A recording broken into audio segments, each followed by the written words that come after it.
you know, so I, you know, I didn't have that, you know, to stop me. I mean, I just felt, well, why not? What did I have to lose? Did you expect her to be the one to answer the door? I wasn't sure. Okay. I didn't know. I had Were no you idea. hoping? Well, yeah, you're always hoping. And it happened? No, it didn't happen. Oh, No, okay. no. So I parked my car right in front of the house, took the script, went up to the front door, rang the doorbell, and young woman, blonde, comes to the door. I said, "Hi, I know this is highly unusual, and I don't mean, and I don't want you to think I'm,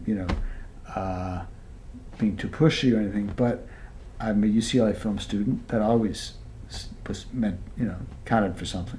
It still does and did then. And I've written this screenplay for Raquel Welch, and I think she'd be great in it. I know this is a very unconventional thing to do, very unorthodox, but I really, would like you to get it to her." And she said, "Well, I'm her personal assistant." I said, "Oh, great." She said, "Well, you're right. This is very..." And she was a little taken aback. She wasn't angry. She wasn't,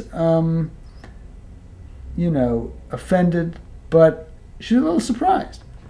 But not, to my detriment. I mean, she was a little bit surprised, but willing to at least hear me out. And then she said, "Well, look," she says, "I'll tell you what, I'll take a look at it, and if I like it, I'll pass it on to Raquel."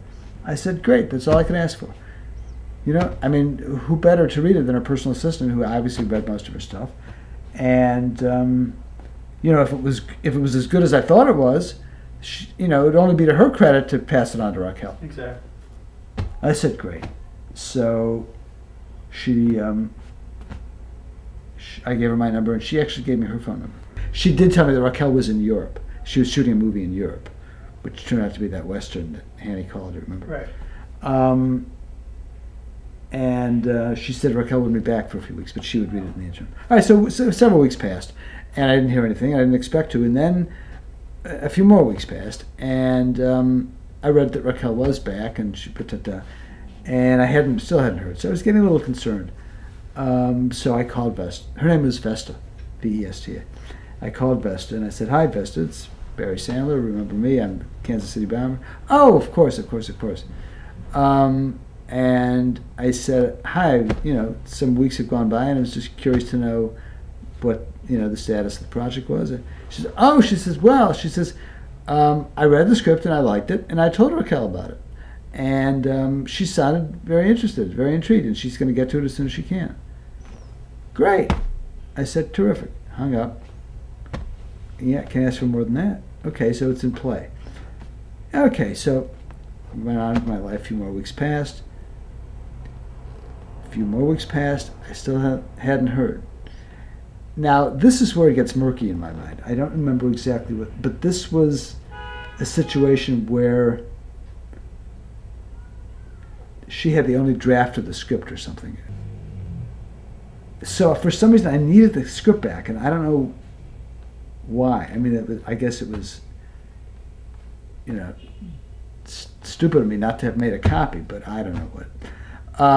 In all that impetuousness, I wasn't thinking practically, right? I needed it back, and I called Vesta, and I said, "I need a copy of the script, and I'll run off Xerox, and I'll bring it right back. You have my only copy." So, I look back now, and I think this was, I can't believe this happened, that I didn't make a copy of the script, but this is what happened. So she said, "All right, I will leave it on the front doorstep in an envelope. You come by, pick it up, run a copy off, and you can drop it back off, and that's fine. But, big but, whatever you do, don't ring the doorbell."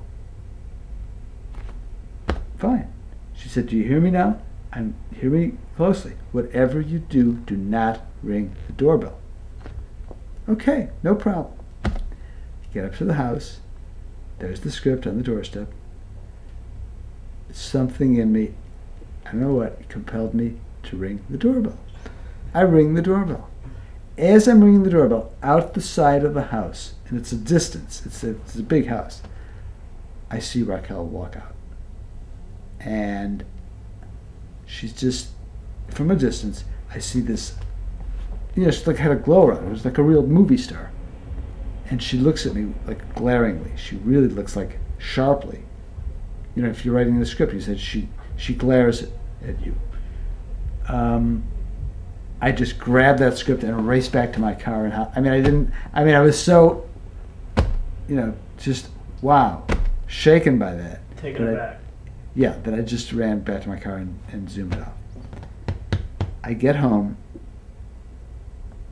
and I get a phone call. Oh, well, I ran the copy off and came back and dropped the script off again. But I went home and I got a phone call from Vesta. She said, "You shouldn't have done that. I told you not to ring the doorbell. Raquel was furious that you invaded her privacy. She's not going to read the script now. She refuses. You blew your chance. Sorry. This is it. Too bad. Bye." Well, at this point, I was just ready to hang it up altogether. I was really, really, I was just shattered. So I thought, well, what could I do now? I've gone through all this. I've written the script for her. I've done all this, and it came so close, and then it's suddenly taken away. So I remember walking up and down. I had an apartment on Federal Avenue in West LA. I walked up and down Federal thinking, what can I do? What can I do? I said, I've got it. I'm going to write Raquel a letter and just lay it out exactly what my motives were, what I'd intended for the script to be, and I did. I sat down. I wrote the most heartfelt, impassioned letter. I put practically as much work into that letter as I did into the script.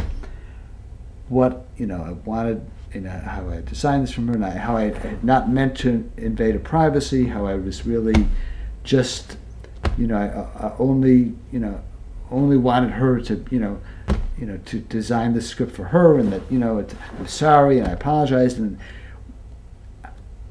I really composed a really good letter, and mailed it. Sure enough, Monday morning. This was on a Friday. I mailed the letter that Friday. I wrote it quickly, and I wrote it so it got in the mail. She obviously got it Saturday. Monday morning, I get a phone call from my agent. Raquel loves your script. She wants to do it. Meaning, she got the letter, read it, whatever that was in that letter compelled her to read that script over the weekend, and did it. So the letter did the trick. ICM at the time had gotten the script to Anne Margaret as well, her agent, because it was a talked about script.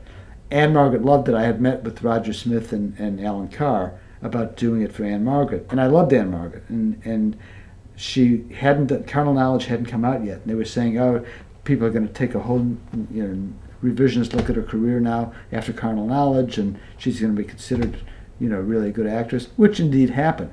But Carnal Knowledge hadn't come out yet. CC and Company had come out, with Joe Namath, and Raquel still had that a higher prestige level at that time. And my heart was with Raquel, and I just, I said, no, and it was too bad, because not too bad. Obviously, what happened to my benefit, but that was the aside. But punchline being, I went to Raquel's house that Sunday. I was invited to Raquel's house after they made the deal. We made a deal with their production company. They optioned the script, and I went to Raquel's house. This time on Sunday, I drove up and rang the front doorbell like a regular person. Yeah, like a prince. Right. And walked in, and she greeted me. Couldn't have been nicer. She was like, I was the long lost son, the prodigal son returning. Quite a difference from seeing her a few days earlier in the driveway. And we went to the roller derby together and had dinner, and it was the whole family.